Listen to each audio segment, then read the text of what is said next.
नमस्कार दोस्तों। आज की हमारी कहानी आपको अच्छी लगे तो प्लीज़ मेरे चैनल को सब्सक्राइब करें और वीडियो को लाइक करें। रोज़ाना की तरह आज फिर ईश्वर का नाम लेकर उठी थी। किचन में आई और चूल्हे पर चाय का पानी चढ़ाया।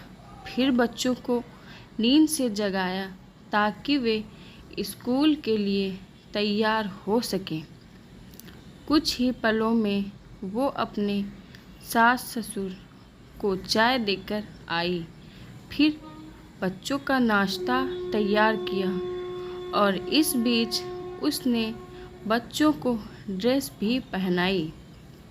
फिर बच्चों को नाश्ता कराया। पति के लिए दोपहर का टिफ़िन बनाना भी ज़रूरी था। इस बीच स्कूल का रिक्शा आ गया और वो बच्चों को रिक्शा तक छोड़ने चली गई।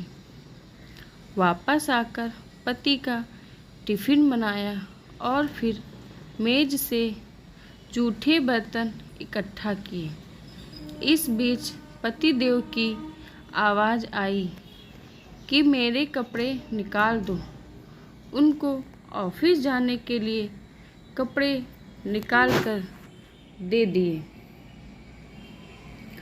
अभी पति के लिए उनकी पसंद का नाश्ता तैयार करके टेबल पर लगाया ही था कि छोटी ननद आई और ये कहकर गई कि भाभी, आज मुझे भी कॉलेज जल्दी जाना है, मेरा भी नाश्ता लगा देना।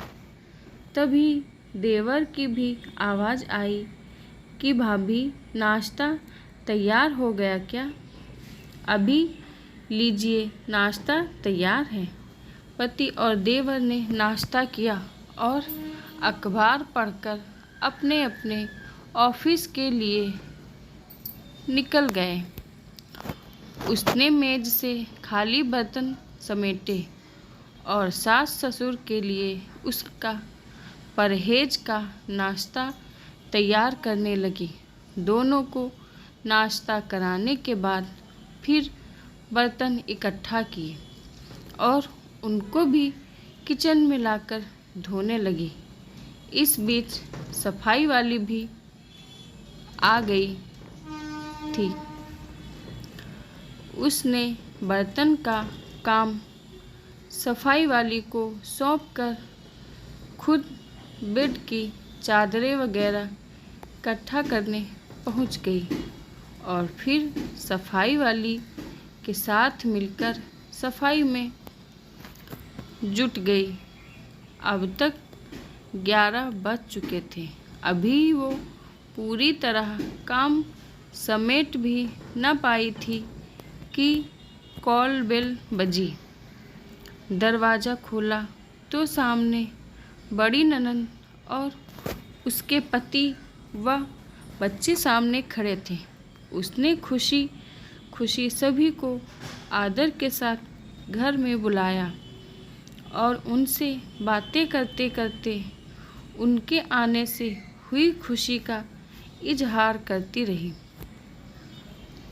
ननद की फरमाइश के मुताबिक नाश्ता तैयार करने के बाद अभी वो ननद के पास बैठी ही थी कि सास की आवाज़ आई कि बहू, खाने का क्या प्रोग्राम है? उसने घड़ी पर नज़र डाली तो 12 बज रहे थे। उसकी फिक्र बढ़ गई। वो जल्दी से फ्रिज की तरफ लपकी और सब्जी निकाली और फिर से दोपहर के खाने की तैयारी में जुट गई। खाना बनाते बनाते अब दोपहर का 2 बज चुके थे। बच्चे स्कूल से आने वाले थे। लो, बच्चे भी आ गए। उसने जल्दी जल्दी बच्चों की ड्रेस उतारी और उनका मुंह हाथ धुलवाकर उनको खाना खिलाया। इस बीच छोटी ननद भी कॉलेज से आ गई और देवर भी आ चुके थे। उसने सभी के लिए मेज पर खाना लगाया और खुद रोटी बनाने में लग गई। खाना खाकर सब लोग फ्री हुए तो उसने मेज से बर्तन जमा करने शुरू कर दिए। उसने फिर से किचन की ओर रुख किया। तभी पतिदेव घर में दाखिल होते हुए बोले कि आज देर हो गई, भूख बहुत लगी है, जल्दी से खाना लगा दो। उसने जल्दी जल्दी पति के लिए खाना बनाया और मेज पर खाना लगाकर पति को किचन से गर्म रोटी बनाकर लाकर देने लगी। अब तक 4 बज चुके थे। अभी वो खाना खिला ही रही थी कि पति देव ने कहा कि आ जाओ, तुम भी खा लो।